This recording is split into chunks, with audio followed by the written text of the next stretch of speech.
आप बिलीव करते हैं इस बात के ऊपर कि परमेश्वर ने आपको अपनी समानता में बनाया, हाँ या ना? और जो अधिकार परमेश्वर के पास थे, जो परमेश्वर कर सकता था, आप कर सकते हैं। इस जगत को जब परमेश्वर ने बनाया तो सबसे पहले वो जगत, वो आकाश, वो पृथ्वी, वो पेड़, वो जंतु कहां पर थे? सबसे पहले वो परमेश्वर के कहां थे? दिमाग में। बाइबल कहती परमेश्वर की बुद्धि ने ही ये सब कुछ बनाया। जगत की नींव को परमेश्वर ने बुद्धि से डाला और उसको समझ से स्थिर किया।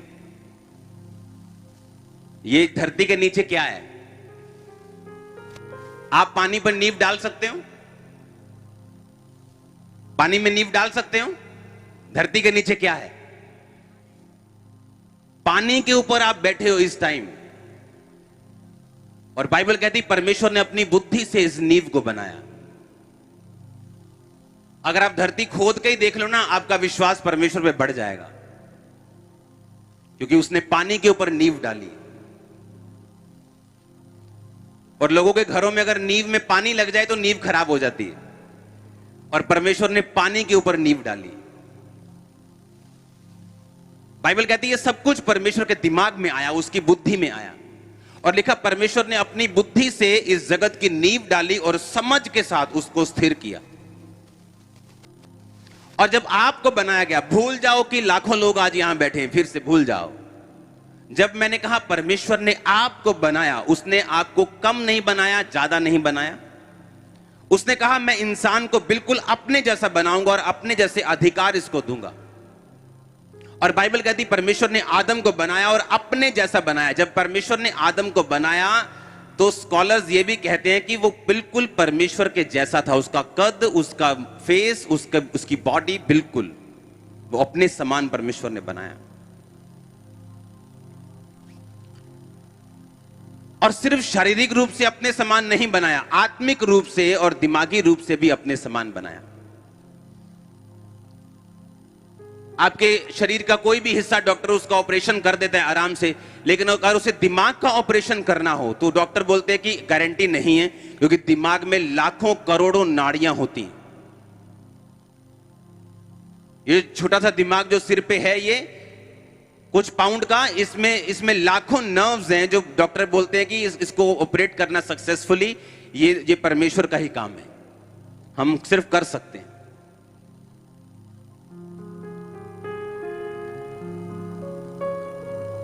जब आप इस दुनिया में आए, आप सब लोग इस समय अलग अलग चैलेंजेस का आप फेस करते हैं, अलग अलग चुनौतियों को फेस करते हैं। कोई बीमारी को फेस करता है, चुनौती उसके लिए बीमारी है। किसी के लिए मैरिज है, किसी के लिए फाइनेंस है, किसी के लिए बच्चे हैं, किसी के लिए पति है, किसी के लिए पत्नी है, किसी के लिए उसका कैरियर है, किसी के लिए उसकी जॉब है। हर एक बंदा अलग अलग सिचुएशन को फेस करता है, और परमेश्वर आपको जानबूझ के ऐसी स्थितियों में और परिस्थितियों में डालता है जहां पर आपका कोई भी काम इंसान नहीं कर सकता, डॉक्टर नहीं कर सकते, मेडिकल साइंस नहीं कर सकती, आपके माता पिता तक भी वो काम आपके लिए नहीं कर सकते। और तब जर्नी शुरू होती है परमेश्वर को ढूंढने की। और मेरा बिलीव है आप में से 90% लोग उसी जर्नी के कारण यहां पहुंचे, हाँ या ना? और अगर मैं आपको प्रीच कर रहा हूं तो उसी के कारण आपको प्रीच कर पा रहा हूं, क्योंकि मैं एक कंप्यूटर इंजीनियर हूं, और कंप्यूटर इंजीनियरिंग करने के बाद मैंने ऑस्ट्रेलिया जाना था और वहां पे और मैंने पढ़ना था। और अगर ये चीजें अगर मुझको ही 17 साल पहले दिखा देते, मैं विश्वास नहीं करता कि जो ये हो रहा है ऐसा हो सकता है। ऐसा नहीं था कि मैं परमेश्वर को रब पे यकीन नहीं करता था, सब जगह जाता था, सब यकीन करता था, माथा टेकता था, लेकिन मेरा जो काम था, मेरे जो दिमाग में सोच थी, वो यही थी, मैंने अपने कैरियर को बनाना है। और जब वहां हिट हुआ, जब मेंटली अपसेट के अटैक होने शुरू हुए, नशों में जब बढ़ गया, जब सब जगहों से जवाब मिला, जहां जहां मुझे घमंड था जिन जगहों के ऊपर, जब वहां से जवाब मिला और कुछ नहीं हुआ मेरी लाइफ में, जब सुसाइड करने जा रहा था, तब यीशु मसीह मिले और तब ये जर्नी शुरू हुई जिसको आप देखते हो। हालेलुया। अगर मुझे उन मुसीबतों का सामना ना करना पड़ता तो आज मैं आपको प्रीच भी ना कर रहा होता। हालेलुया। अब अगर आप परमेश्वर में आ चुके हैं आप जानते जब कई कंपनियां ऐसी हैं, आपको देखते हैं, अच्छा हमें एमए वाला व्यक्ति चाहिए, ठीक है जी, आपने एमए की है, ओके आप आ जाओ, उसके बाद आपकी ट्रेनिंग होगी। वो आपको 3 महीने की ट्रेनिंग देते हैं, आपको 6 महीने की ट्रेनिंग देते हैं। उस ट्रेनिंग के बाद अगर आप काम ना कर पाए, वो आपको जॉब पे कंटिन्यू नहीं कर पाते। लेकिन उस जॉब के लिए आप एलिजिबल थे, आप ठीक है, आप आ गए, आपको जॉब मिल गई क्योंकि आपने उतनी पढ़ाई की थी, आपने उनके सारे शर्तों को पूरा कर दिया। लेकिन उसके बाद ट्रेनिंग के बाद निर्धारित होता है कि आप उसको कंटिन्यू करेंगे कि नहीं करेंगे। उसी तरह से आप क्रिश्चियन तो बन गए, आप प्रभु में तो आ चुके हो, परमेश्वर ने आपको अपनी महिमा के लिए आपको अपने पास बुला लिया। पर उसके बाद क्या, अगर आप ट्रेनिंग में फेल हो गए, अगर आप परमेश्वर के वचन को अच्छी तरह से समझकर लागू नहीं कर पाए, तो आप में और अविश्वासी में कोई खास ज्यादा फर्क नहीं होगा। एक राजा, बाइबल कहती उसके घर में शादी थी और उसने सारी शादी का इंतजाम कर लिया, खाना कर लिया, सब शमियाने लगा दिए, सब कुछ सेट हो गया। और उसने सब कहा कि जितनों को कार्ड भेजा हुआ है, इनवाइटेड लोग हैं जितने, उन सबको बुला के लेके आओ, मेरा घर तैयार है, चलो पार्टी करते हैं।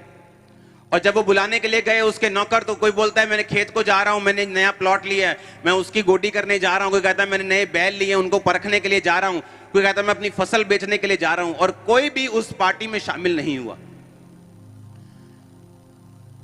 राजा को गुस्सा आया, उसने उन लोगों को मरवा दिया। और राजा ने कहा लेकिन मेरा घर तैयार है, मेरे पशु मारे जा चुके हैं, अब जाओ और चौराहों में जाकर लोगों को, ऐसे लूले लंगड़े सबको पकड़ के लेके आओ।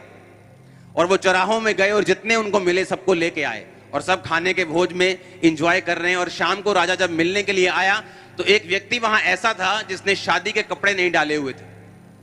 राजा ने कहा तू शादी के कपड़े क्यों नहीं डाले तूने? और उसका मुंह बंद हो गया। और राजा ने कहा इसको पकड़ो और इसको अंधेरे कुंड में डालो जहां रोना और दांतों का पीसना होगा। अगर आप ध्यान से समझें, अगर आप किसी राजे को देखें, अगर आप ही किसी को बोले कि अब मेरे रिश्तेदार नहीं आ रहे, जाओ चौक में जाओ और सब लोगों को ले आओ, गरीबों को ले आओ, फटे कपड़ों को, भिखारियों को भी ले आओ। अगर भिखारी आपकी शादी में आ जाए, आप उसको बोलोगे कि तू शादी का वस्त्र क्यों नहीं पहन के आया, तू पार्टी जैसे कपड़े क्यों नहीं, आप बोलोगे कि नहीं बोलोगे? आप नहीं बोलोगे। उसके बाद है ही नहीं, वो तो पहले ही भिखारी है, आपने खुद ही बुलाया ना भिखारी को, भिखारी आजा। अब आप भिखारी को बोलोगे कोट पैंट क्यों नहीं डाल के आया? क्योंकि पुराने टाइम में अगर राजा किसी बंदे को इनवाइट करते थे और उसके पास कपड़े नहीं होते थे, तो राजा अपनी अलमारी से उसको कपड़े देता था। और राजा की जिम्मेवारी होती थी कि अपनी अलमारी से कपड़े देना। और शादी का जो प्रोटोकॉल है, जो शादी में जैसे रानियों के प्रोटोकॉल होता है कि टोपी वाली ड्रेस ही लड़कियां डालेंगे। अगर हम इंग्लैंड की रानी को देखें, उनकी शादियों में यही ड्रेस होगी, ये इस टाइम की ये ड्रेस होगी। तो वो सारी ड्रेस राजा बांट रहा था, बांटने के बावजूद भी वो बंदा ड्रेस नहीं डाल के आया और इसी कारण उसको सजा मिली। अब आपने कौन सा भला काम किया, या मैंने कौन सा भला काम किया कि हम परमेश्वर ने हमको चुन लिया? कोई भला काम नहीं किया। हम तो विरोध करने वाले थे परमेश्वर का, उसको बुरा बोलने वाले थे, नशा करने वाले, गलत काम करने वाले, गालियां देने वाले। तो कौन सा भला काम किया कि परमेश्वर ने अपने भोज में हमें शामिल कर लिया? कोई नहीं, उसकी ग्रेस से हुआ, हाँ या ना? पर अगर हम उसकी ग्रेस से उसके भोज में शामिल हो गए हैं, तो उसके दिए हुए धार्मिकता के वस्त्रों को पहनकर शामिल हों। नहीं तो वो राजा क्या करता है, गुस्सा करता है कि मैंने तुझे तेरी काबिलियत के अनुसार नहीं बुलाया, तू पापी था, मैंने तुझे अपने पास बुलाया। पर इसका मतलब यह नहीं है कि तू पापी था तो मैंने, यीशु मसीह ने कहा मैंने तुम्हें अपने पास बुलाया, तू अब भी पापियों की जैसी हरकतें करे। हालेलुया। अब तुम्हें धार्मिकता के वस्त्र पहनने और भोज में शामिल होने, हाँ या ना? नहीं तो जब परमेश्वर देखेगा कि मैंने तुम्हें अपनी महिमा से बुलाया, तू पापी था, गलत काम था, चुगली का निंदाखोर था, मैंने तुम्हें अपने पास बुलाया, लेकिन फिर भी तूने इस बात का शुक्रगुजार नहीं किया, इस बात की शुक्रगुजारी नहीं की कि मैं ग्रेस से शामिल हुआ हूं इस भोज में, तो क्यों ना मैं अपने कपड़ों को, अपने धार्मिकता के वस्त्रों को जो राजा ही मुझे दे रहा है, मैं पहन के रखूं। हालेलुया। अब आप परमेश्वर में तो आ चुके हो, लेकिन आगे क्या करोगे? क्योंकि बाइबल कहती कि आप में से यहां एक भी जन ऐसा नहीं है जिसके लिए परमेश्वर का कोई स्पेशल प्लान नहीं। एक भी जन ऐसा नहीं। स्पेशल प्लान, जैसे मास्टर प्लान बोलते हैं, जैसे फिल्मों में हीरो हीरोइंस के प्लान होते हैं बड़े बड़े, एक भी जन मैंने कहा ऐसा नहीं यहां, चाहे वो गरीब से गरीब अभी क्यों ना हो, जिसकी लाइफ में परमेश्वर का योजना नहीं है, एक भी जन ऐसा नहीं है यहां पे। पर याद रखो, बहुत कम लोग हैं जो उस योजना को पूरा कर पाते हैं। क्यों नहीं पूरा कर पाते? बाइबल कहती है संसार का धोखा, वो पाप, वो शरीर के काम उन्हें परमेश्वर के उन चीजों को, परमेश्वर के उस दर्शन को, उस योजना को दिखाने नहीं पाता और पूरा करने नहीं पाता। अपने पड़ोसी को बोलो, तेरी जिंदगी में परमेश्वर का प्लान है और एक मास्टर प्लान है जिसे वो तेरी जिंदगी में पूरा करना चाहता है। आमीन। अब आप ये सोचोगे कि ठीक है, मेरी लाइफ में अगर परमेश्वर की योजना है तो मैं उसे कैसे पूरा होते देख सकता हूं, मैं उसे पूरा कैसे करूं? अगर अगर अगर भीड़ में मैं बैठा हूं तो मेरे मन में यह सवाल आएगा कि ठीक है, मैं ये समझ गया कि परमेश्वर ने मुझे अपनी समानता में बनाया, अपने जैसे अधिकारों के साथ बनाया, परमेश्वर की मेरी लाइफ में एक योजना है, उसने मुझे अपनी ग्रेस से अपने भोज में शामिल कर लिया, उसका अनुग्रह मुझ पे हुआ। पर आगे क्या? परमेश्वर की क्या योजना है मेरी जिंदगी के लिए? वो क्या चाहता है मेरी जिंदगी में, मैं क्या करूं? बाइबल कहती है अब्राहम को जब परमेश्वर ने बुलाया, उसका नाम अब्राम था पहले, उसने कहा आजा भी, अपने पिता, अपने कुटुंब, अपने परिवार के घर को छोड़ के, अपने देश को छोड़ के, जो मैं तुम्हें दिखाऊंगा चला जा। उसने सवाल नहीं किया प्रभु कहां जाऊंगा, कौन से देश में जाऊंगा, किस रोड को पकड़ूं, बस इतना ही था कि अपने घर, अपने कुटुंब को छोड़ दे।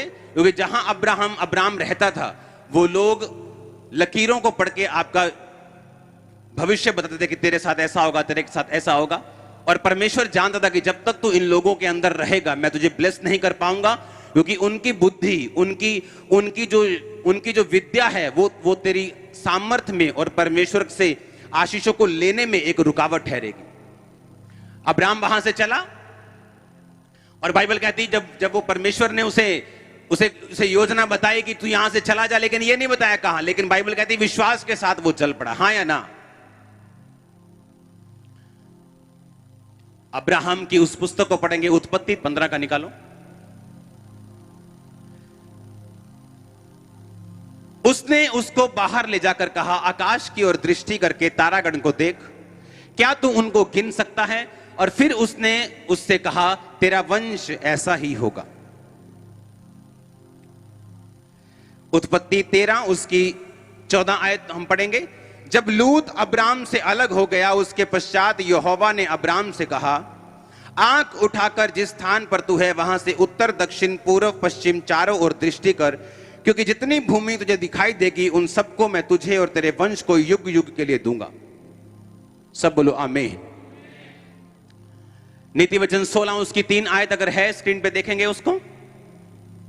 अपने कामों को यहोवा पर डाल दे, इससे तेरी कल्पनाएं क्या होंगी? सिद्ध होंगी। ये परमेश्वर की आपके पास एक पावर है। उसने कहा अगर तू अपने कामों को यहोवा पर डाल देगा, तेरी कल्पनाएं क्या होंगी? सिद्ध होंगी।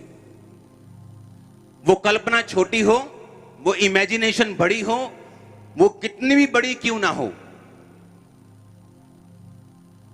वो यहां एक छोटे से छोटा जो कारों को साफ करने वाला वर्कर, अगर उसकी इमेजिनेशन है कि मैंने कारों का शोरूम अपना लेना है, वो उसकी पूरी हो सकती, परमेश्वर कर सकता है। आपको मालूम है?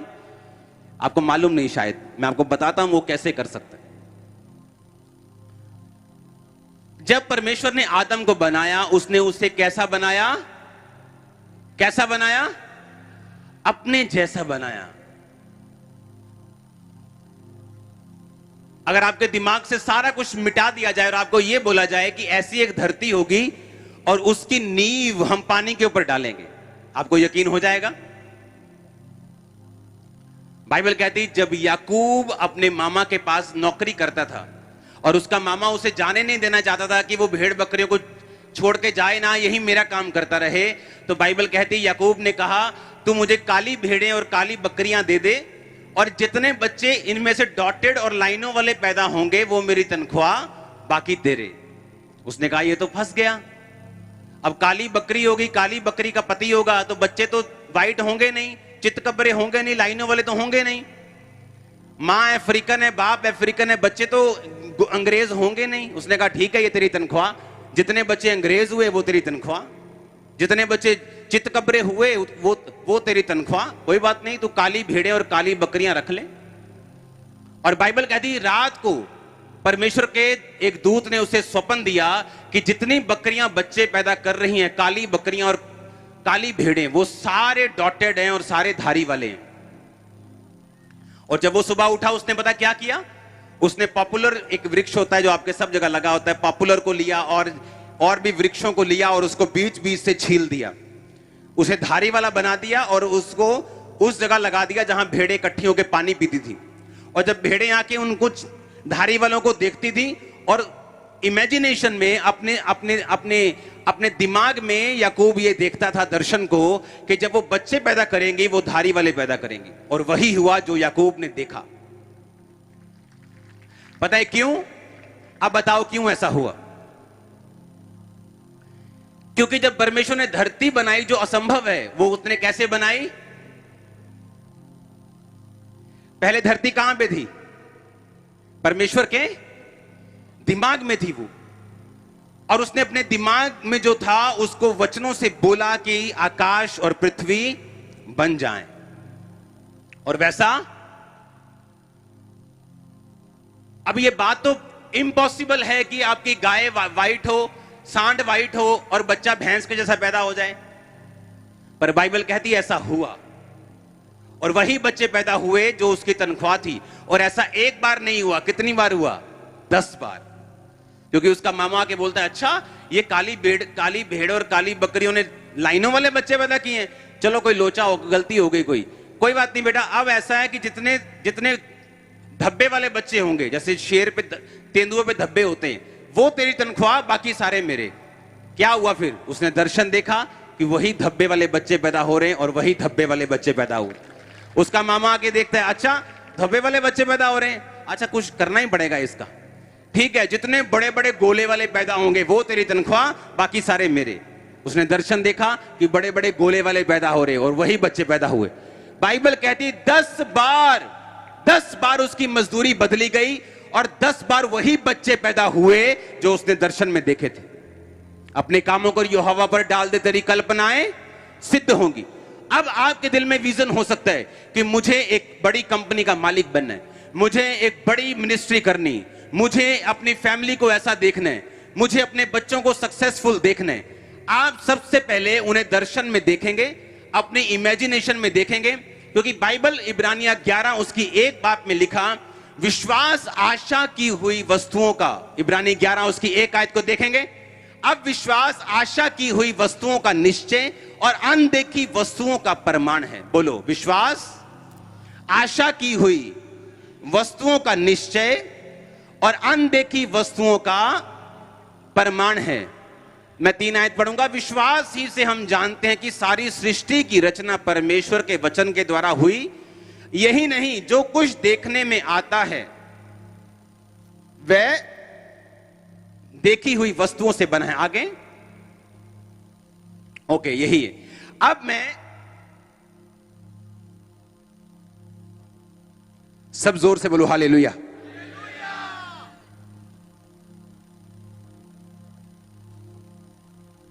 बोलो, विश्वास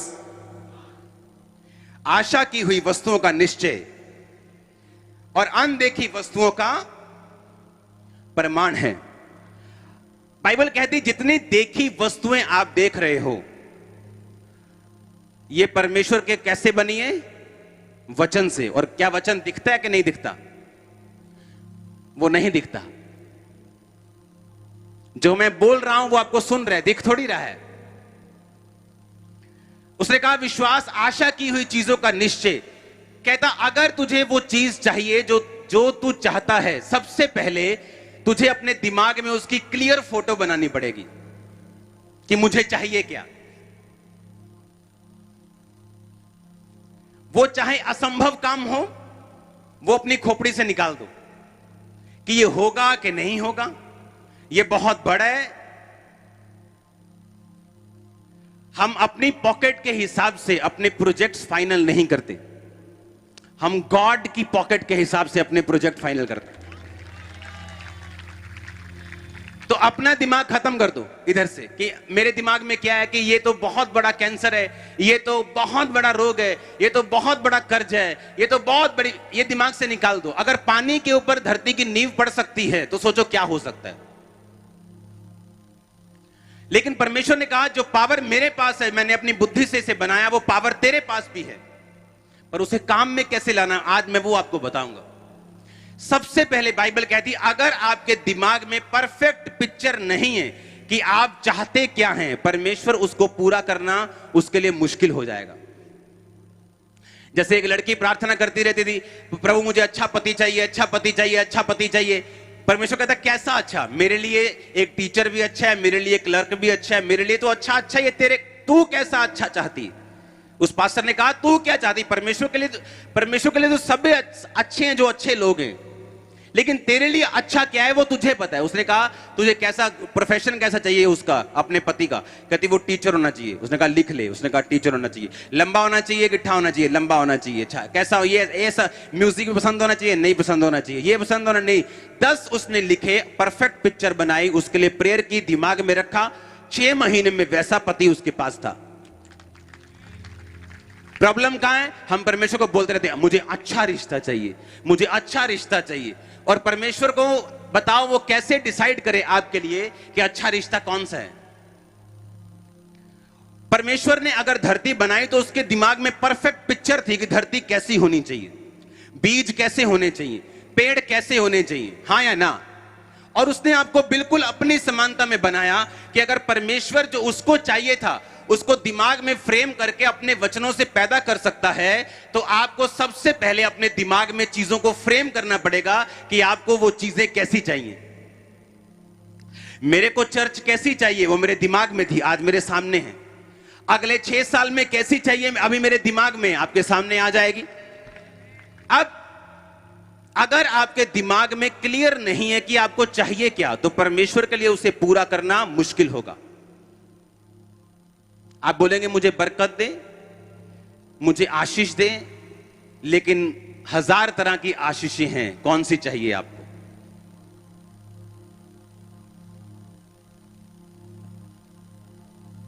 मुझे अनुग्रह दे, कैसा अनुग्रह चाहिए आपको? मुझे प्रोफेटिक में बढ़ने का अनुग्रह दे, मुझे हीलिंग में बढ़ने का अनुग्रह दे, मुझे गैदरिंग में बढ़ने का अनुग्रह दे, मुझे फाइनेंस में बढ़ने का अनुग्रह दे, मुझे परिवार में बढ़ने का, मैरिड लाइफ में ग्रेस चाहिए। कौन सी ग्रेस चाहिए आप? हाय प्रभु दया कर, हाय प्रभु दया कर। कौन सी दया चाहिए आपको? हम जब अन्य जातियों से निकलते हैं हमें ऐसा लगता है कि परमेश्वर को सब पता है, वो सब कर लेगा, और वो कहता है मांगो तो दिया, ढूंढो तो तुम, खटखटाओ तो तुम्हारे लिए। अब एक विश्वासी को यह पता होना चाहिए कि मुझे मांगना क्या है। कि परमेश्वर मेरा पति नशे करता है, मेरे पति को नशों से आजाद कर। उसके अपने दिमाग में एक पिक्चर को बनाना कि मेरा पति व्हाइट कपड़ों को डाल के चर्च में जा रहा है, पवित्र आत्मा से भर रहा है, नशों को छोड़ रहा है, परमेश्वर के काम कर रहा है, अच्छे काम कर रहा है। अब ये पिक्चर आपने दिमाग में बना ली और आपने प्रार्थना करनी शुरू कर दी। अब अगला पॉइंट जो आएगा उसको आपने ध्यान से सुनना। करना क्या है आपने फिर? बहुत से लोग हैं जिनके दिमाग में पिक्चर होती कि मुझे क्या करना है। पास्टर्स हैं जिनके दिमाग में पिक्चर होती कि मेरी कलीसिया 1 लाख की होनी चाहिए, 90,000 की होनी चाहिए, पर वो कलीसिया 15 सालों से अभी वहीं पे है जहां 15 साल पहले थी। क्योंकि बाइबल कहती अगर आपका विश्वास आपके कर्मों से मेल नहीं खाता तो जो कुछ परमेश्वर ने आपके दिमाग में उपजाया है वो पूरा नहीं होगा। आपको समझ आ भी रही है या नहीं? मैंने आपको बताया आप पावरफुल हो, प्रभु ने आपको अपने जैसा बनाया, उसने दिमाग से बनाया, आप दिमाग से बना सकते हो, हाँ या ना? उसने दिमाग में सोचा धरती ऐसी होनी चाहिए, उसने कहा धरती बन जाए। उसने दिमाग में सोचा पेड़ ऐसा होना चाहिए कि पेड़ में से ही बीज निकले और वही बीज बोए जाएं, उनमें से पेड़ निकले, एक बारी काम खत्म हो जाए। उसने दिमाग में सोचा, उसने कहा पेड़ बन जाए, हाँ या ना? उसने कहा मछलियां बन जाएं, पशु पक्षी बन जाएं, और आदम को अपने हाथों से बनाया। उसके दिमाग में जो था उसने बनाया, सांस फूंक दिया, वचन बोल दिया, सब कुछ बन गया। वही पावर आपके पास है। आप सोच सकते हैं और बोल सकते हैं। आपके दिमाग में हीलिंग के लिए है, आप उसे सोच सकते हैं कि हीलिंग होनी चाहिए, मेरी लाइफ फ्यूचर ऐसा होना चाहिए, और उसके बाद आप उन वचनों को बोल सकते हैं अपनी बॉडी के ऊपर। एक लिंक है जो यहां पे नहीं होता तो सब चीजें खत्म हो जाती। आपके दिमाग में रखी फोटो, आपको मालूम हुए अधिकार कि आप परमेश्वर के जैसे हैं, आपकी प्रार्थना, सारा कुछ मिस हो जाता है अगर एक लिंक आपकी लाइफ से निकल जाए।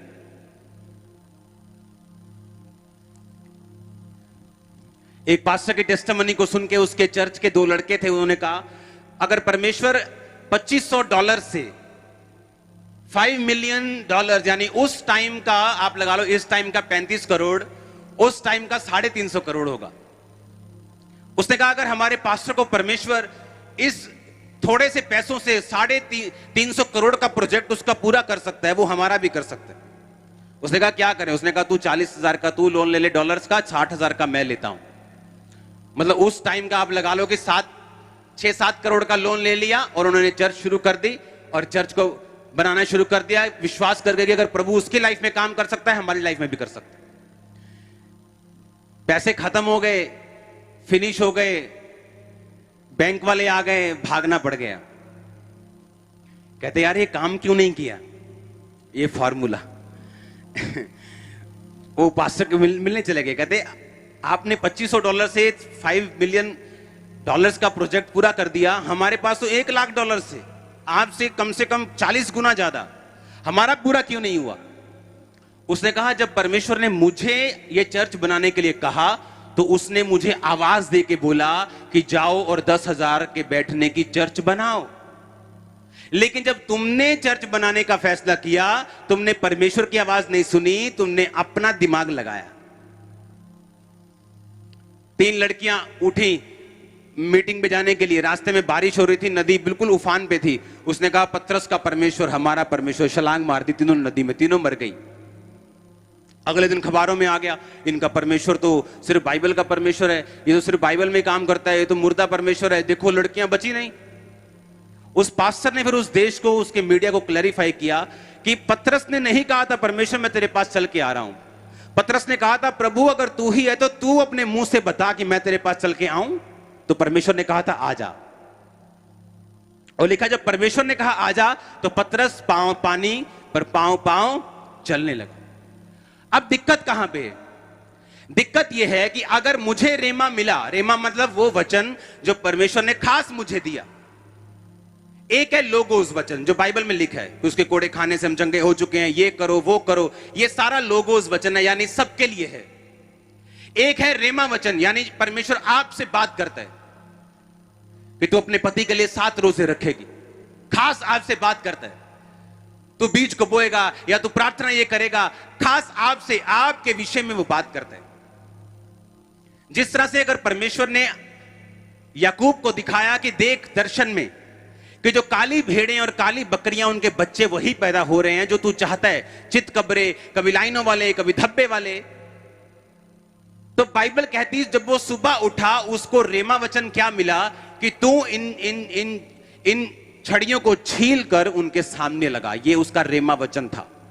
ये वो वचन था जिसने जो सपने में देखा उसको धरती पर पूरा करने के लिए उसको हेल्प की। आप कितने मेरी बात को समझ रहे हैं?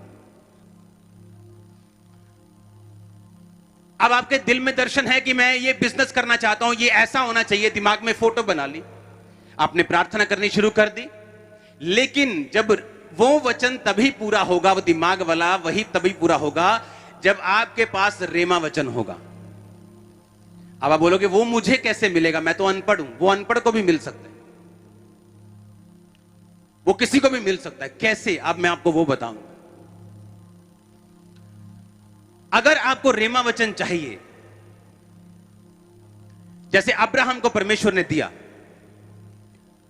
सबसे पहले आपका दिमाग चेंज होना चाहिए कि जो मैं विश्वास करता हूं कि ये हीलिंग मुझे मिलेगी, या मैं विश्वास करता हूं कि मेरा कर्जा उतरेगा और मैं फाइनेंशियली ब्लेस्ड हूंगा।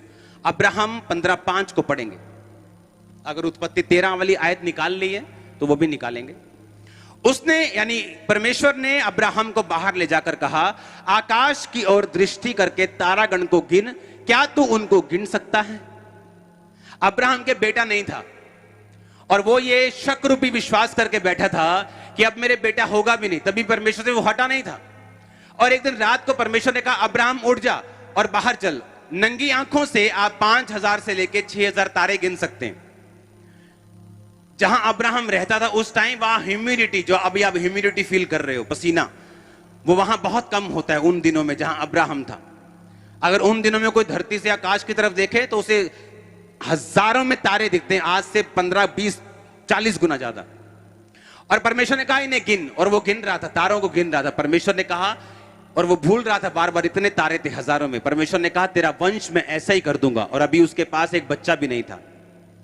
और क्या कहती बाइबल, उसने 15 को, अगर आप 16 आयत पढ़े, इससे आगे पढ़े तो उसने कहा अब्राहम ने इस बात पर विश्वास किया और ये उसके लिए क्या गिना गया? धार्मिकता गिना गया। बोलो धार्मिकता गिना गया। यानी परमेश्वर ने अभी उसको दिया कुछ नहीं है, अभी फोटो ही दिखा रहा है उसको। आप सोचो आपको 10 साल हो जाए चर्च में आते हुए कि मुझे एक बेबी चाहिए, और 10 साल बाद मैं आपको बोलूं अच्छा इमेजिन करो आपको बेबी मिला है, आप बोलोगे क्या आप बात कर रहे हो? अभी भी 10 साल बाद मैं इमेजिन ही करी जाऊं? अब तो कुछ होना चाहिए, परमेश्वर को छुए मुझे। अब तो मैं कर्जे से परेशान हो गया हूं, अब तो मैं बीमारी से परेशान हो गया हूं, अभी भी आप कह रहे हो इमेजिन करो? अरे नहीं, इमेजिन नहीं करना, आप कुछ करो, कुछ करो, अभी होना चाहिए सब कुछ, कर्जा खत्म होना चाहिए, वीजा लगना चाहिए। परमेश्वर के पास आने वाले लोग अगर काली में, अगर जल्दी में, वो परमेश्वर से कुछ नहीं पाते, क्योंकि वो जल्दी में नहीं, क्योंकि वो टाइम से, स्पेस से, मैटर से बाहर रहता है। हम टाइम में हैं, हम मैटर में रहते हैं, हाँ सॉलिड मैटर में रहते हैं, हम स्पेस में रहते हैं, लेकिन वो इन तीनों चीजों से बाहर रहता है। वो आपके हिसाब से काम नहीं करता। आप सोचेंगे परमेश्वर अब तो मुझे दे ना, प्रैक्टिकल कुछ दे। परमेश्वर अब्राहम को पता कब बोल रहे हैं, कितने कितने साल का था अब्राहम इस टाइम? इमेजिन करो अपने घर से उसे निकले हुए 20 साल हो चुके थे, और परमेश्वर कह रहा अब्राहम इमेजिन कर। जब परमेश्वर मुझे ये बातें सिखा रहा था, मेरी प्रार्थना जब मैं 10 साल हो चुके थे एक ही बात के लिए प्रार्थना करते, हीलिंग डिलीवरेंस के लिए, और 10 साल बाद भी कुछ असर नहीं हो रहा था, तो मुझे भी ऐसा ही महसूस होता था कि परमेश्वर बातें करता रहेगा कि कुछ करेगा भी। और कई बार लाइफ में निराशा महसूस होती थी, डीप निराशा, बहुत डीप, जितना आपने सोचा भी नहीं। और अब्राहम को परमेश्वर कह रहा है कि फोटो देख, फोटो देख, ये देख तारे गिन, मैं तेरी संतान को ऐसा कर दूंगा। और आप जानते हैं अब्राहम, बाइबल कहती है उसने फेथ किया। आप बाय फेथ, जो बेबी 40 साल से नहीं हुआ और आप 60 साल के भी क्यों नहीं, आप उसका नाम रख सकते हो बाय फेथ, कि ये मेरा शैमुएल आ रहा है, यीशु मसीह के नाम में वो आ रहा है, कि मेरा फाइनेंस ये आ रहा है, मेरा कर्जा ये जा रहा है, मेरी प्रॉब्लम ये जा रही है यीशु मसीह के नाम में। बाय फेथ लिखा, उसने विश्वास किया। उसने ये नहीं कहा हाँ हाँ प्रभु ठीक है यार, चलो ठीक है कोई नहीं। लिखा उसने कहा वाह इतने होंगे मेरे। उसने विश्वास किया, और लिखा ये विश्वास उसके लिए धार्मिकता गिना गया। अब दिमाग में परमेश्वर ये चाहता था कि सबसे पहले जो तेरी आशीष तेरे पास आएगी, वो तेरे सबसे पहले कहां आएगी? तेरे दिमाग में। क्योंकि अगर ये दिमाग में नहीं आई तो इसे जमीन पर हकीकत में लाना इम्पॉसिबल है। क्योंकि विश्वास आशा की हुई वस्तुओं का निश्चय, आशा की हुई, सामने रखी नहीं, आशा की हुई। वो क्या है आशा किया हुआ? आपकी ब्लेसिंग, आपकी बरकत, आपकी हीलिंग, आपका बेबी, आपकी फाइनेंस, आपकी फैमिली का उद्धार, आपने आशा की है उसकी। लिखा विश्वास आशा की हुई वस्तुओं का निश्चय, अनदेखी वस्तुओं का क्या है? प्रमाण। जो वस्तुएं देखी नहीं, जो वस्तुएं भी देखी नहीं, जो परमेश्वर कह रहा है कि दिमाग में अपने फोटो रख, इमेजिनेशन बना के रख। अब्राहम को कहता है इमेजिन कर, ये तेरे बच्चे हैं सारे, देख तू गिन, ये तेरे बच्चे हैं। उसने कहा आमीन। सुनो ध्यान से, उसने कहा, कहता आंखें उठाकर अपने पूर्व पश्चिम इधर उधर सब जगह देख, जितनी भूमि तू देख रहा है इस पे तू चलेगा और मैं युगों के लिए तेरे वंश को दे दूंगा। पहले क्या कर? जे अज का विश्वासी होगा ना प्रभु पहला रजिस्ट्री चाहिए है, पहला मेरे नां ते रजिस्ट्री होनी चाहिए फिर विश्वास करूंगा। एवें किवें मैं विश्वास कर ला किसी दी जगह ते? पहला मेरे नां ते रजिस्ट्री करा फिर मैं कहूंगा हां ये सारी भूमि परमेश्वर ने मैनू दी।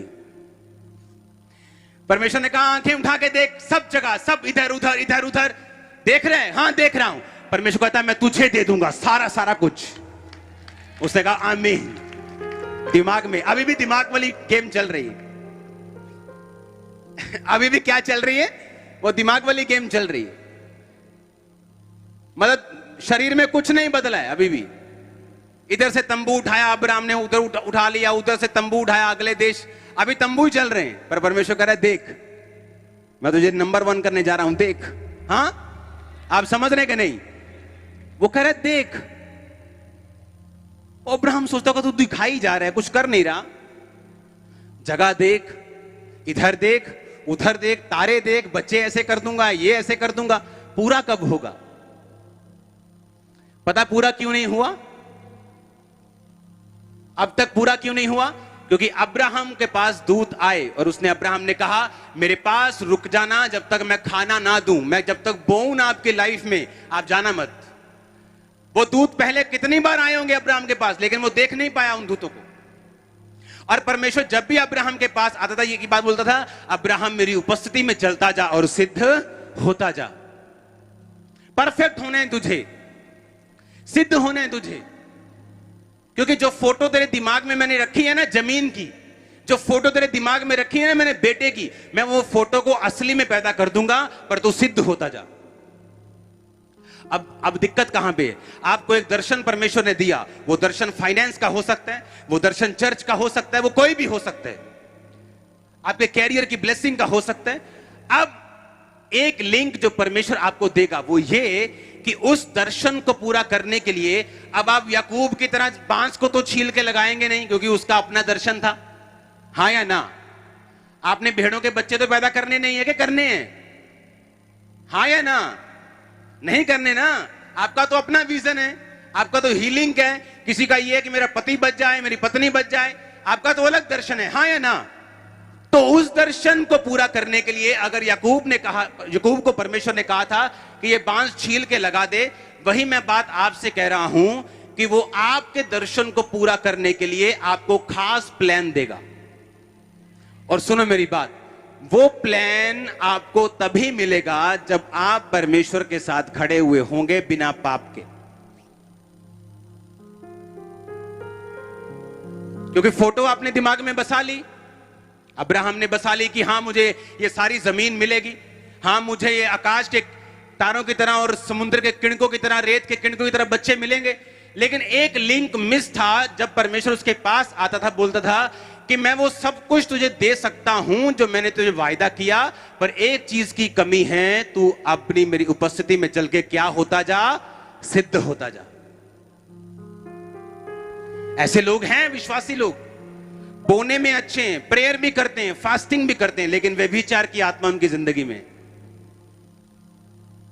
और उसको वो छोड़ना नहीं चाहते। ऐसे विश्वासी हैं, चर्च भी जाएंगे, सब कुछ करेंगे, लेकिन कभी बोएंगे नहीं, परफेक्ट नहीं। ऐसे विश्वासी हैं चर्च में जो सोचते सिर्फ आज ऑयल मीटिंग है ना, चलो आज चलते हैं मीटिंग, आज ऑनलाइन ऑयल तो मिलेगा नहीं तो जाना ही पड़ेगा, चलो आज चलते। लेकिन वो प्राइस, वो मूल्य, वो परमेश्वर के लिए दुखों को उठाना नहीं चाहते। अधर्म के बढ़ने से बहुतों का प्रेम ठंडा हो जाएगा। आज बहुत गर्मी है, आज रहने देते हैं, आज बारिश हो गई, आज ज्यादा सर्दी है। पंजाब में अगर गर्मी सर्दी बारिश हो गई तो 4-5 महीने आपके घरों में निकल जाएंगे।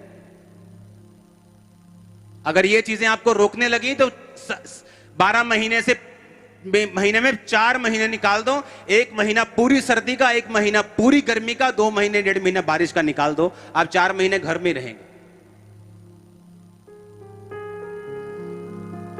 जब भी आपने किसी को बरकत लेते हुए, असली वाली बरकत, बड़ी आशीष आपने लेते हुए किसी को देखा होगा, तो उसको तभी देखा होगा जब उसने जीवन की अपनी सारी कमियों को निकाला है और परमेश्वर के पीछे चला है।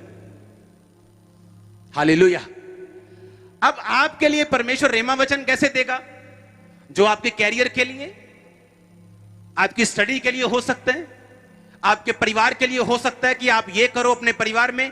वो तभी परमेश्वर आपसे बात करेगा जब आप पूरी तरह से परमेश्वर के साथ प्रार्थना में, उपवास में और पवित्रताई में पूरे होंगे।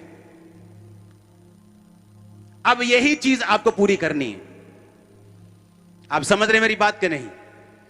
क्योंकि विदाउट इस चीज के किए ये सारी इंफॉर्मेशन तो आपके पास होगी। जिस तरह एक व्यभिचारी ये बोल सकता है और प्रीच भी कर सकता है कि यीशु प्रभु है, पर क्या वो खुद चल रहा है या नहीं चल रहा? उसी तरह आपको मालूम होगा कि मैं पावरफुल हूं, प्रभु ने मुझे पावर दी है, और यही पावर शैतान इस्तेमाल करता है। उसे इमेजिनेशन की पावर का पता है, इसीलिए जगह जगह कैंप लगते हैं और उन शैतानी चीजों से लोगों को हीलिंग दी जाती है एक लेवल तक, और लोग बोलते हैं वो फेक नहीं है। सेम चीज परमेश्वर और शैतान सेम चीज की क्या कर रहा है? कॉपी कर रहे हैं। मूसा ने छड़ी का सांप बनाया, उन्होंने भी छड़ी का क्या बना दिया? क्या उनका सांप नकली था, फेक था, रबड़ का था, असली था? क्या परमेश्वर की पावर से बना? नहीं। किसकी पावर से? शैतान की पावर से, क्योंकि शैतान भी जानता है इमेजिनेशन की पावर को। अगर आप जापान की तरफ चले जाएं तो अपनी इमेजिनेशंस में ही वो समाधि ले लेते हैं, इमेजिनेशन में, और उनकी बॉडी सड़ती नहीं। इमेजिनेशन में समाधि ले लेते लोग और मर जाते हैं, लेकिन बॉडी सड़ती नहीं। पावर, क्योंकि परमेश्वर ने वो बनाई है, उसने एक सिस्टम बनाया है, उसने एक चौथी डिमेंशन बनाई है, उसने एक इमेजिनेशन वर्ल्ड बनाया है जिसको आप असली में ला सकते हो दो तरीकों से, या परमेश्वर की पावर से या शैतान की पावर से। शैतान की पावर से लिमिटेड है, थोड़ी है, अगर वो एक तरफ सक्सेसफुल है लेकिन 9 तरफ नाकामयाब है। लेकिन जब परमेश्वर आपको देगा, वो आपको सब तरफ सक्सेसफुल भी करेगा और उद्धार भी आपको देगा, आप स्वर्ग के भी वारिस होंगे। ये फर्क है। आज भी आप चलो जाए जापान में, लोग हीलिंग लेते हैं बिना परमेश्वर के, उसी पावर से जो परमेश्वर ने बनाई है। दुनिया में बनाने के लिए परमेश्वर ने एक सिस्टम को बनाया। और इमेजिन करो, अगर शैतान किसी लेवल तक कर सकता है, आप किस लेवल तक कर सकते हैं? मूसा के सामने वो किसी लेवल तक चमत्कार करते रहे, बाद में कहते हाथ खड़े है जी, इस तो ऊपर नहीं हो सकता। ये तो परमेश्वर ही कर सकता है, हाँ या ना? वो शैतान हाथ खड़े कर देगा आपके सामने। मैंने कहा वो शैतान, वो दुष्ट बाबा आपके सामने हाथ खड़े कर देगा उसके सामने, और जो आपके ऊपर होगा ना, उसके सामने मैंने कहा वो हाथ खड़े कर देगा यीशु मसीह के नाम में। अब लिंक कहां बनाना है आपने? कि आपने फोटो बना ली, एग्जैक्ट क्या चाहिए, कंप्लीट मुझे क्या चाहिए, कितना दा चाहिए मैनू दिमाग च बना के, उसके लिए प्रार्थना, उसके लिए फास्टिंग, और अपने लाइफ को कंप्लीट करना, परफेक्शन में लेके आना, पवित्रताई में, देने में, बोने में, प्रार्थना में, उपवास में, और फिर परमेश्वर आपसे बात करेगा। वो आपको बताएगा जो तेरे दिमाग में है उसे प्रैक्टिकली कैसे लेके आना है धरती के ऊपर। आप मेरे दिमाग में थे हो, आप धरती पे हो। आने वाले दिनों में वो किलोमीटर्स मेरे दिमाग में और धरती पे आएंगे, लेकिन मुझे मालूम है वो प्रैक्टिकली कैसे होगा, क्योंकि अब मैं सीख चुका हूं। मुझे 17 साल हो गए, मैं सीख चुका हूं कि हां, परमेश्वर किस रीति से प्रैक्टिकली आपकी लाइफ में काम करते हैं। और विश्वास आपको होने के लिए, दिमाग में जो कुछ आपके है, चाहे आपके दिमाग में जितना मर्जी आई जाए, नहीं ये चीज पूरी नहीं होगी, ये बहुत बड़ी है, ये बड़ी टेढ़ी है, ये बड़ी आड़ी है, ये बड़ी ये है, वो है, आपके दिमाग का शक कभी पाप नहीं, वो पाप नहीं, वो रुकावट भी नहीं। पर अगर उस शक के कारण आपने चर्च छोड़ दिया, आपने प्रेजेंस को छोड़ दिया, आपने फास्टिंग को छोड़ दिया, प्रार्थना को छोड़ दिया, फिर वो पाप है। इमेजिन करो आपको 30 साल से आपके बेबी नहीं है, और आपने इमेजिन किया कि परमेश्वर मुझे मेरी अपनी संतान देने जा रहा है, लेकिन आपके दिमाग में यही चल रहा है कि ये पॉसिबल नहीं है, ये नहीं होगा। ठीक है, मैं इमेजिनेशन कर रही हूं, मैं प्रार्थना कर रही हूं, मैं पवित्रताई में हूं, प्रार्थना में हूं, बोने में हूं, सब कुछ कर रही हूं, लेकिन आपके दिमाग में वो नहीं हो सकता, ये नहीं हो सकता। आपके दिमाग का शक उस चमत्कार को रोक नहीं सकता अगर आपके कर्म रुके ना तो। वो कर्म क्या है? प्रार्थना एक कर्म है, चर्च में आना एक कर्म है, वचन को सुनना, वचन को मानना, पाप को छोड़ना, निंदा को छोड़ना एक कर्म है। अगर आप कर्म करते जाएंगे, जो आपके दिमाग में है वो आपके सामने खड़ा हुआ है एक दिन, और वाव वाव करेंगे आप, देखना। मैं आपको सही बता रहा हूं कि नहीं बता रहा हूं? क्योंकि आप दिमाग में फाइट होगी आपके कि ये कैसे हो सकता है, ये तो हो ही नहीं सकता, ये मिर्गी के दौरे जा ही नहीं सकते, ये तो खड़ा हो ही नहीं सकता, ये तो चल ही नहीं सकता। आपके दिमाग में बहुत कुछ होगा, लेकिन वो दिमाग का शक पाप नहीं है अगर आपने परमेश्वर का पीछा करना नहीं छोड़ा। मैं आपको अपनी सच्चाई बताता हूं कि जो परमेश्वर ने मेरे जीवन में दिया, सेवा में आने के बावजूद भी मुझे विश्वास नहीं था कि यह मुझे मिलेगा, शक रूपी विश्वास। लेकिन मेरी प्रार्थना कम नहीं हुई, मेरा मांगना कम नहीं हुआ, इमेजिनेशन कम नहीं हुई, वचन के साथ लड़ना, उस प्रार्थना को पूरा करना कम नहीं हुआ, बोना कम नहीं हुआ, रोजे कम नहीं हुए, कुछ भी कम नहीं हुआ। और उस थोड़े से शक के बावजूद उन चीजों को मैंने बढ़ के पाया जो मैंने मांगा था।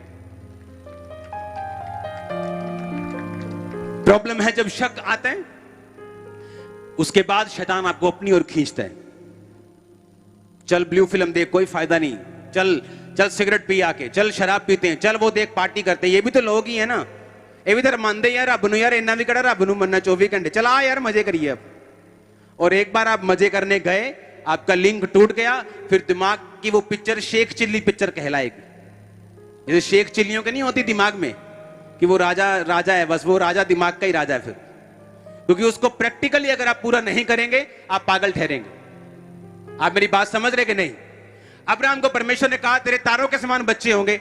अब्राहम जाके बोलता है ओए मेरे लोगों, परमेश्वर कहता है तारों के समान मेरे बच्चे होंगे। सारे हंस रहे होंगे कि 90 साल का बुढ़ा है, थोड़ा जा सरक गया है। इमेजिन करो अगर अब्राहम पाप में पड़ जाता, परमेश्वर को छोड़ देता, तो लोग बोलते यार पागल है, बहुत बातें बोलता था जब ये 90 साल का था। और सब पूरा नहीं होगा। क्यों? परमेश्वर से हट के तुम कुछ भी नहीं कर सकते। परमेश्वर से जुड़े रहना पड़ेगा, मेहनत करनी पड़ेगी। वो दिमाग की पिक्चर कामयाब होने वाली, मैं आपको कांग्रेचुलेशन बोलता हूं एडवांस में। नो आई मीन छोटे।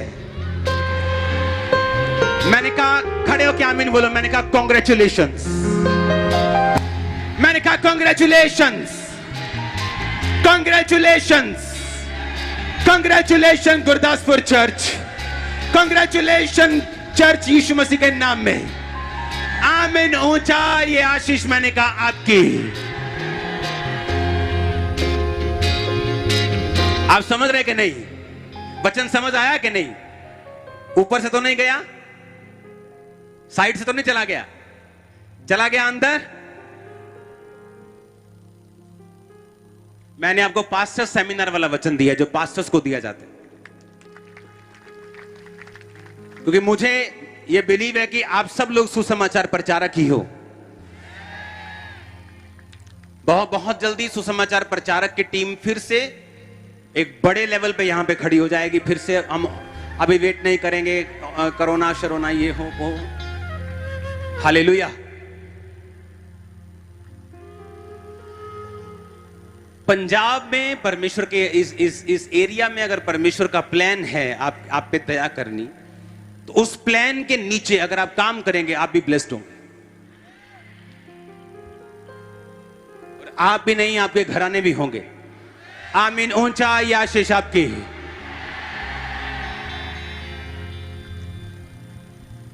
अपने हाथों को उठाओ। Thank you Jesus. फिर से थैंक यू जीसस।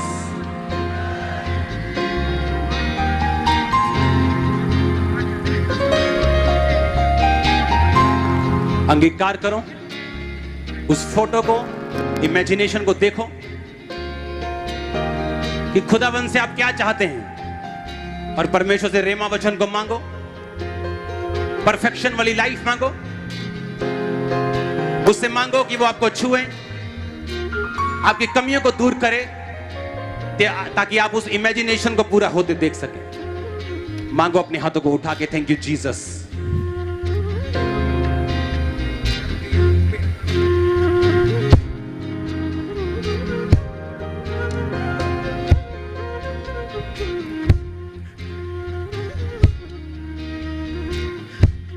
प्रभु यीशु मसीह के सामर्थी नाम में हम मांगते हैं। आप तैयार हैं? अपने हाथों को हिलाओ। Thank you Jesus. बोलो हर वो दुष्ट आत्मा, हर वो बीमारी का आत्मा, हर वो दुष्ट आत्मा जो रुकावट है परमेश्वर के कामों में मेरी जिंदगी में, बोलो आग उतरे उस दुष्ट आत्माओं के ऊपर। फिर से बोलो परमेश्वर यीशु मसीह के नाम में आग उतरे शैतान के कामों के ऊपर। उतारो आग यीशु मसीह के सामर्थ्य नाम में।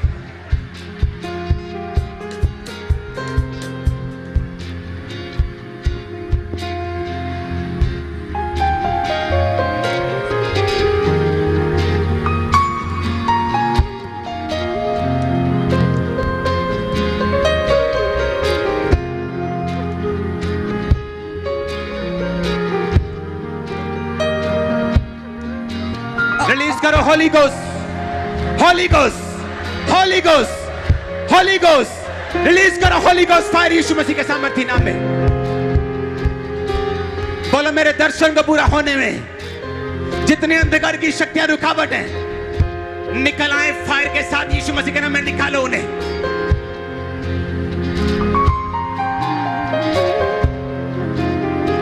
निकालो निकालो निकालो। Holi ghost, Holi ghost, Holi ghost, Holi ghost, Holi ghost, Holi ghost. Release करो होली गोस्ट फायर यीशु मसीह के नाम में।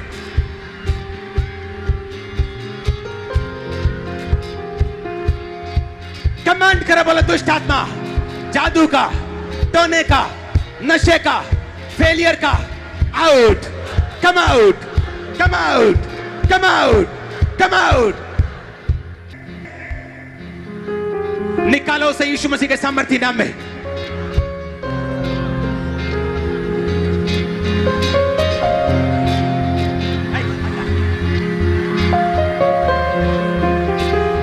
निकालो निकालो निकालो यीशु मसीह के सामर्थ्य नाम में। आपकी हार्ट कंडीशन को मैं हील होता देख रहा हूं जब आप दुष्ट आत्मा को निकाल रहे हैं। रिलीज करो होली गोस्ट, रिलीज करो होली गोस्ट, रिलीज करो होली गोस्ट, रिलीज करो होली गोस्ट, रिलीज करो होली गोस्ट।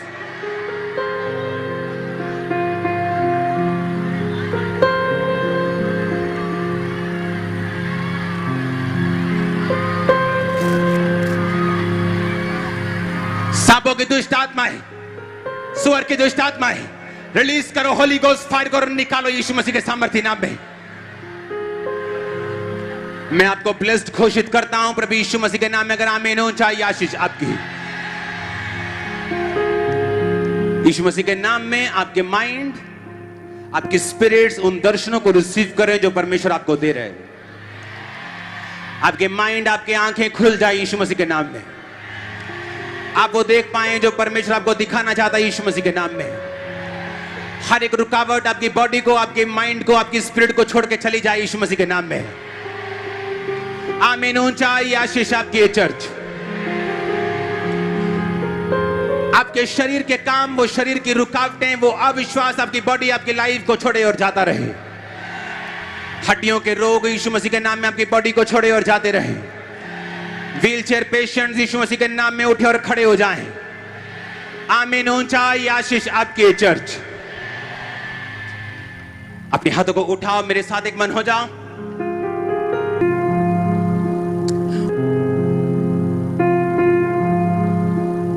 ऊंची आवाज में थैंक यू जीसस, ऊंची आवाज में थैंक यू जीसस। आपकी स्पिरिट में फिर से प्रार्थना करता हूं ओपन हो जाए। आपकी स्पिरिट में प्रार्थना करता हूं फिर से ओपन हो जाए यीशु मसीह के नाम में।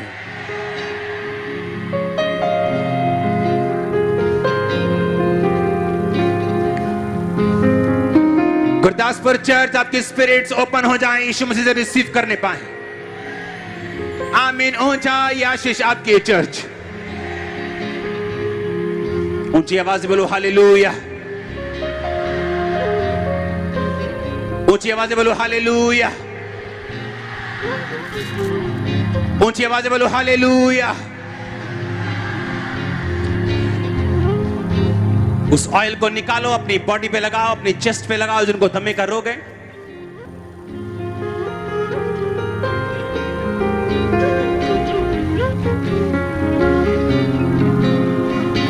लगाओ उसे यीशु मसीह के नाम में।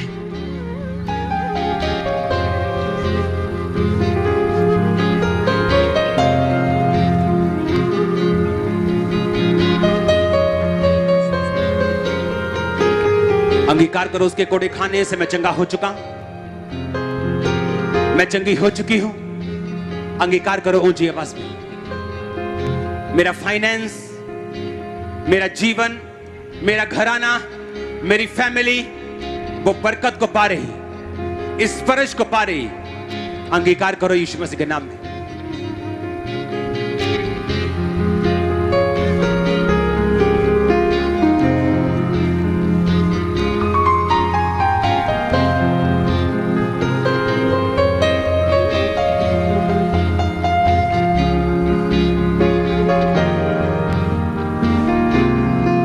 स्क्रीन पे देखो क्या हो रहा है। ये ब्लड नहीं, ये रोग है, रोग, ये दुष्ट आत्मा जो जा रही।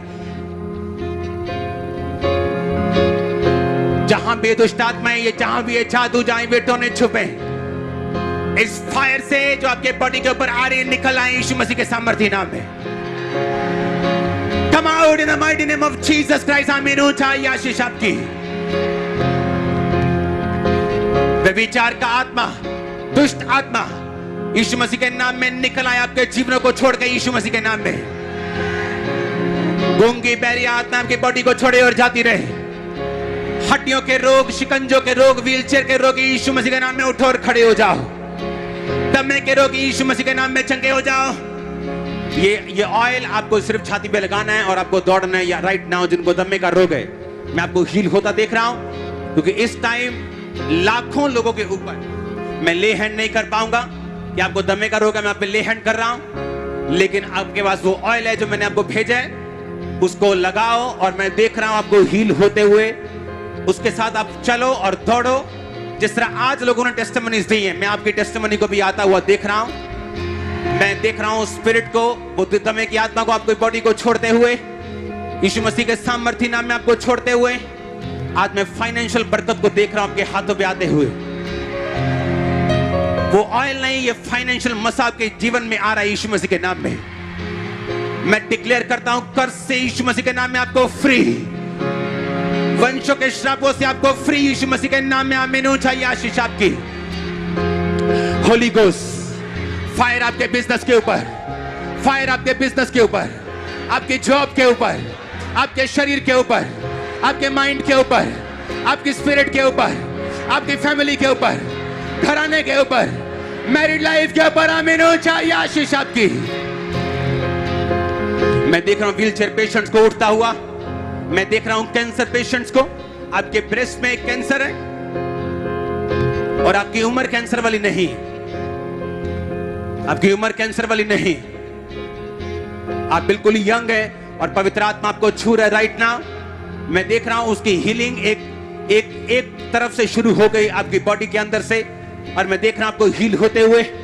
मैं देख रहा हूं वॉमिटिंग्स, ब्लड की स्टॉप होते हुए। एक व्यक्ति यहां मौजूद है, एक से ज्यादा व्यक्ति, मैं आपको ब्लड की वॉमिटिंग घरों में करता देखता हूं बार बार। और ये जादू टोने वाली वॉमिटिंग नहीं जो यहां पे आती, ये ब्लड की वॉमिटिंग है जो आपके रोग के कारण है। मैं आपको हील होता हुआ देख रहा हूं राइट नाउ। आपके अंदर में हीलिंग को होता हुआ देख रहा हूं। मैं देख रहा हूं स्किन के रोगियों को आजाद होते हुए। मैं देख रहा हूं थायराइड के रोगियों को आजाद होते हुए। मैं देख रहा हूं ब्लड के रोगियों को आजाद होते हुए। मैं देख रहा हूं बेअसर होते हुए शैतान के सब कामों को आपकी जिंदगी में। मैं नहीं जानता मैं किससे बात करूं, लेकिन अगर वो आपका आमीन ऊंचा होना चाहिए। आमीन मैंने कहा, अगर वो आपका आमीन ऊंचा होना चाहिए। टूटी हड्डियों को जुड़ने का हुक्म देता हूं। टूटी हड्डियां जुड़ जाएं यीशु मसीह के नाम में। टूटे हुए बिजनेस जुड़ जाएं यीशु मसीह के नाम में। मैं जानता हूं मेरे पास ये इमेजिनेशन पावर है, उस पावर को मैं आपके लिए यूज करता हूं। आपके मरे हुए बिजनेस को मैं जी उठने का हुक्म देता हूं और देखता हूं वो जी उठे। आपके मरे हुए जनों को मैं देखता हूं वो जी उठे। बीमारी के बिस्तर से वो जी उठे। मैंने कहा आपके मरे फाइनेंस, मैंने कहा वो जी उठे। उस शैतान को मैं हुक्म देता हूं आपकी बॉडी, जीवन, फाइनेंस को छोड़े और निकल जाए यीशु मसीह के नाम में। होली गोस्ट 7 बार बोलो फायर फायर फायर। रिलीज करो दुष्ट आत्मा को, निकालो यीशु मसीह के नाम में।